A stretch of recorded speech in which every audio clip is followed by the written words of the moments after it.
Sa Good Vibes Ding-Ding sa isa ka banyo sa Carlos Hilado Memorial State University himo sa mga natipon nga plastic bottles sa universidad.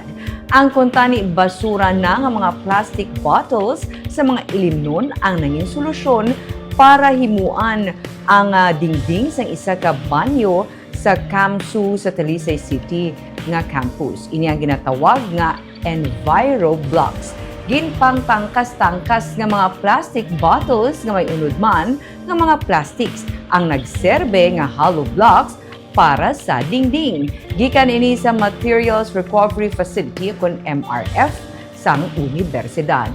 Ginatipon nila mga plastic bottles kag ginahimo sang mga mapuslanon nga mga bagay kaangay sang EnviroBlocks.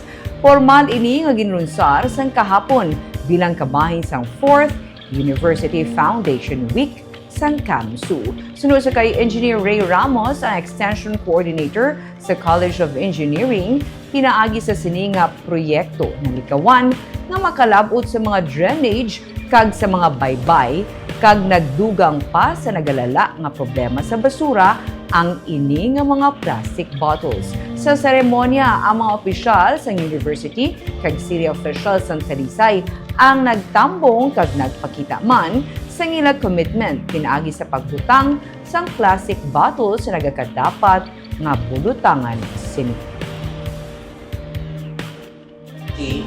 We are plagued by the problem on single-use plastics, and there is a pollution, and our idea is to convert this into a solution.